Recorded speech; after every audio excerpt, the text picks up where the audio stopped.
सुरभी किचनमध्ये तुमचं स्वागत आहे। आज आपण माव्याचे मोदक बनवणार आहेत। बाप्पाला यायला अवघे 2 दिवस बाकी आहेत। सर्वच तयारी झालेली असेल, मात्र बाप्पाला गोडाचा नैवेद्य काय द्यावा हा नेहमी आपल्याला प्रश्न पडतो। त्यात उकडीचे मोदक नेहमीच बनवले जातात, म्हणून त्यात आपण वेगळेपणा आणणार आहोत। यंदा उकडीचे मोदक बनवणार असाल तर त्यासोबत खव्याचे मोदक पण नक्की ट्राय करून बघा। माव्याचे मोदक कसे बनवायचे ते बघूया। त्यासाठी लागणारे साहित्य, इथे मावा घेतला आहे, पिठी साखर घेतले, पिस्ता, काजू, वेलची पूड, तूप, केशर। इथे मी एक भांडं घेतलं आहे, 1 टीस्पून तूप घेऊया आणि आता आपण याच्यात मावा टाकून घेणार आहोत।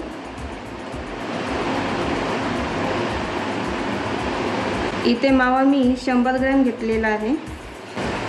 आता हा मावा आपल्याला 1 ते 2 मिनटं आपल्याला बारीक गॅसवर शिजवून घ्यायचं आहे। हे बघा, आता आपले 1 मिनटं झालेले आहे।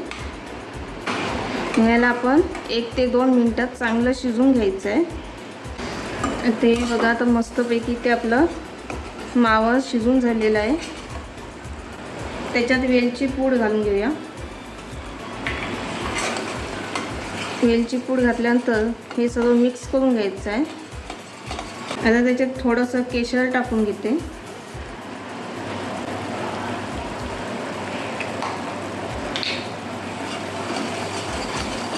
आता त्याच्यात काजू मिक्सरला लावून घेतलेले आहेत, ते टाकून घेऊया, 2 टेबलस्पून।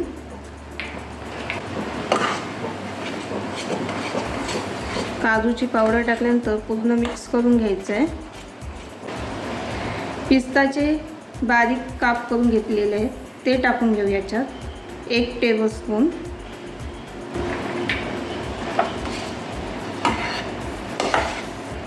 आता त्याच्यात साखर पावडर मी टाकते।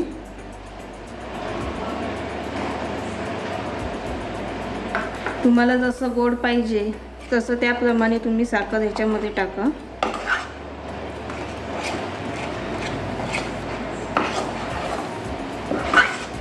मी अजून याच्यात थोडीशी साखर टाकून घेणार आहे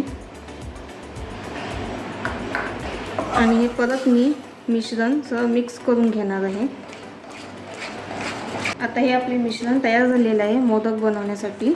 आता थोडं थंड झाले की आपण बनवायला सुरुवात करू। आता इथे मी एका प्लेटमध्ये काढून घेते आणि थंड करून घेणार आहे।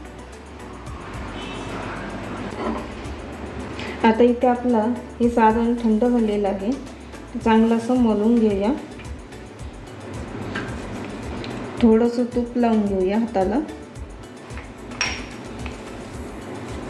मस्तपैकी मळून झालेलं आहे आणि हे बघा आपलं मस्त असं, हे बघा आता हे असं आपलं सारण आपलं छान झालेलं आहे मोदकांसाठी।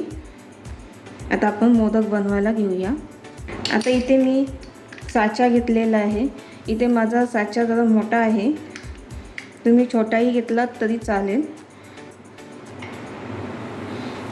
आता त्या साच्याला जरा थोडंसं तूप लावून घेऊया आपण।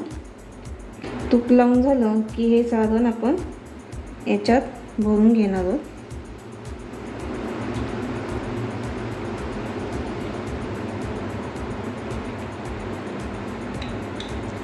हे अशा प्रकारे सारण भरून घ्यायचं आहे। तसंच इकडे पण आपण भरून घेणार आहोत थोडंसं।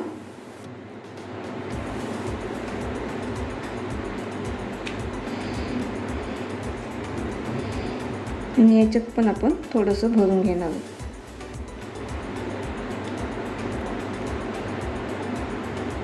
आणि हे असं दाबून घ्यायचं आहे।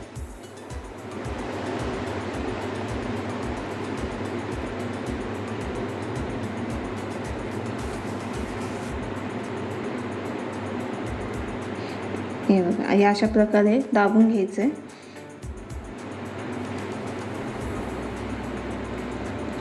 आणि हा असं हे बघा अशा प्रकारे ओपन करून घ्यायचं आहे।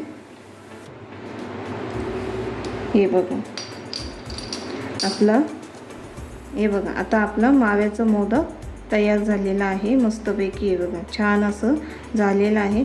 तुम्ही पाहिजे तर साईडून काजू बदाम लावू शकता किंवा केशर लावू शकता. किती छान मस्तपैकी झाले. घरच्या घरी सोप्या पद्धतीने हे मोदक बनवता येईल आणि कमी वेळात आपले मोदक हे तयार होतात. मस्त मोदक तयार झालेले आहेत. आता अशा प्रकारे आपण सर्व मोदक बनवून घेणार आहोत. हे बघा अशा प्रकारे आपलं मोदक तयार झालेले आहेत, माव्याचे मोदक. तुम्हाला ही रेसिपी आवडली असेल तर लाईक करा, शेअर करा, कमेंट करा, सबस्क्राईब करा.